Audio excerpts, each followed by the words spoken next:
किसी राज्य में एक प्रतापी राज्य हुआ करता था। वो राजा रोज सुबह उठकर पूजा पाठ करता और गरीबों को दान देता। अपने इस उदार व्यवहार और दया की भावना की वजह से राजा पूरी जनता में बहुत लोकप्रिय हो गया था। रोज सुबह दरबार खुलते ही राजा के यहाँ गरीब और भिखारियों की लंबी लाइन लग जाती थी। राजा हर इंसान को संतुष्ट करके भेजते थे।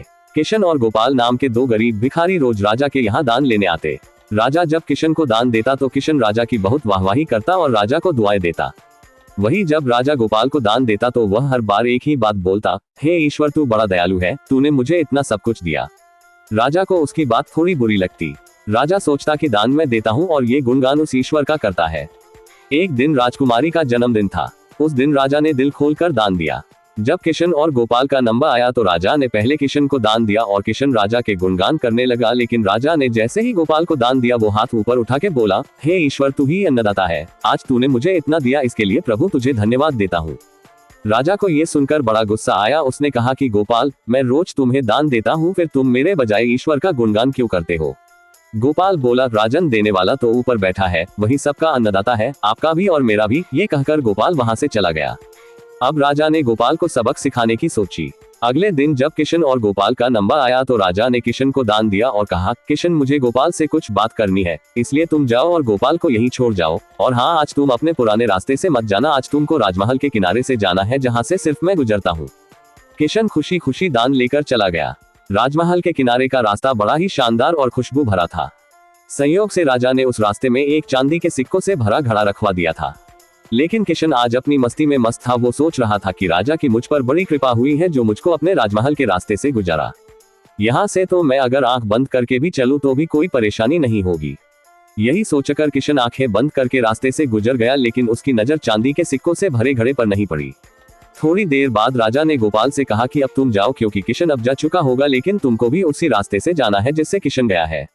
गोपाल धीमे कदमों से ईश्वर का धन्यवाद करते हुए आगे बढ़ चला।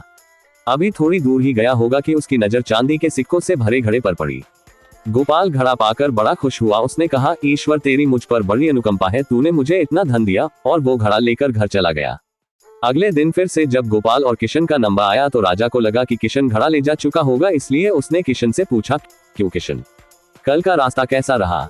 राह में कुछ मिला या नहीं? किशन ने कहा, महाराज रास्ता इतना सुंदर था कि मैं तो आंखें बंद करके घर चला गया, लेकिन कुछ मिला तो नहीं। फिर राजा ने गोपाल से पूछा तो उसने बताया कि राजा कल मुझे चांदी के सिक्कों से भरा एक घड़ा मिला, ईश्वर ने मुझ पे बड़ी कृपा की। राजा किशन से बड़ा गुस्सा हुआ। उसने कहा कि आज मैं तुझे धन नहीं दूंगा बल्कि एक तरबूज दूंगा। किशन बेचारा परेशान तो था, लेकिन कहता भी तो क्या, चुपचाप तरबूज लेकर चल पड़ा। उधर राजा ने गोपाल को रोजाना की तरह कुछ धन दान में दिया। किशन ने सोचा कि इस तरबूज का मैं क्या करूंगा, और यही सोचकर वो अपना तरबूज एक फल वाले को बेच गया। अब जब गोपाल रास्ते से गुजारा उसने सोचा कि घर कुछ खाने को तो है नहीं, क्यों ना बच्चों के लिए एक तरबूज ले लिया जाए। तो गोपाल फल बेचने वाले से वही तरबूज खरीद लाया जिसे किशन बेच गया था। अब जैसे ही घर आकर गोपाल ने उस तरबूज को काटा तो देखा उसके अंदर सोने के सिक्के भरे हुए थे। गोपाल ये देखकर बड़ा प्रसन्न हुआ और ईश्वर का धन्यवाद देते हुए बोला, हे ईश्वर, आज तूने मेरी गरीबी दूर कर दी, तू बड़ा दयालु है, सबका अन्नदाता है। अगले दिन जब राजा दान दे रहा था तो उसने देखा कि केवल अकेला किशन ही आया है, गोपाल नहीं आया। उसने किशन से पूछा तो किशन ने बताया कि कल भगवान की कृपा से गोपाल को एक तरबूज मिला जिसके अंदर सोने के सिक्के भरे हुए थे। वह गोपाल तो अब संपन्न इंसान हो चुका है। किशन की बात सुनकर राजा ने भी अपने हाथ आसमान की ओर उठाए और बोला, हे ईश्वर, वाकई तू ही अन्नदाता है, मैं तो मात्र एक जरिया हूँ, तू ही सबका पालनहार है। राजा को अब सारी बात समझ आ चुकी थी।